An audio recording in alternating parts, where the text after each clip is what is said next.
Realme 14T ফোনটা recently বাংলাদেশে official launch হলো। তাহলে চলুন জানা যাক ফোনটার দামই বা কত এবং বাজেটে কী কী অফার করছে। ফার্স্ট যদি কথা বলি ফোনটির ডিজাইন নিয়ে, তাহলে ফোনটির ডিজাইন রিয়েলমি 14 5G ফোনটার সাথে হুবহু মিলে যায়। পেছনের ব্যাক প্যানেলটা পলিকার্বনেটের তৈরি এবং দেখতেও ভালোই লাগে। ফোনটিতে ডিসপ্লে হিসেবে 6.67 ইঞ্চি একটা অ্যামোলেড প্যানেল, যেটা 120 Hz refresh rate, 2000 nits pick brightness, 395 ppi density এবং এটা ফুল এইচডি প্লাস রেজলিউশনের। ফোনটার বেজেল মোটামুটি ন্যারো, তবে ওয়ার চিনটা তুলনামূলক মোটা এবং পাঁচেল কাট আউটটা ছোটোর কাতারেই থাকে। ফোনটির ডিসপ্লে সেকশন মোটামুটি সকলের কাছে দেখে ভালো লেগে যাবে, যেহেতু এটা অ্যামোলেড প্যানেল।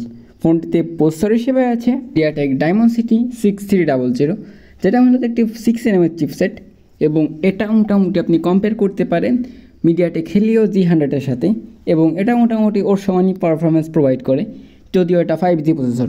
এর পারফরমেন্স মোটামুটি ফ্রি ফায়ার এবং পাবজিতে মোটামুটি ভালোই বলা যায়। গেমিংয়ে ডিসেন্ট একটা আউটপুট প্রোভাইড করে এবং সোশ্যাল মিডিয়া মাল্টিটাস্কিং মোটামুটি ভালোই রেজাল্ট প্রোভাইড করে। ফোনটিতে ক্যামেরা হিসেবে আছে দুটো ক্যামেরা, মেন ক্যামেরা 50 মেগাপিক্সেল এবং 2 মেগাপিক্সেলের depth sensor, front facing camera 16 মেগাপিক্সেলের। ফোনটির ছবির কোয়ালিটি মোটামুটি ভালোই, যদিও ছবির একটু ভিভিড করে প্রেজেন্ট করে, দেখতে মোটামুটি সকলের কাছে ভালো লেগে যাবে। সোশ্যাল মিডিয়ার এই টাইপ, আর ছবিতে ডিটেল এবং হাইলাইট লো লাইট ব্যালেন্স করার ট্রাই করে, আর সব মিলিয়ে মোটামুটি একটা ভালোই আউটপুট পাওয়া যায়। তাই ক্যামেরার সেকশন মোটামুটি ভালো করা যায়। ফোনটিতে ভিডিও রেকর্ড করা যায় সর্বোচ্চ 1080p 60 fps।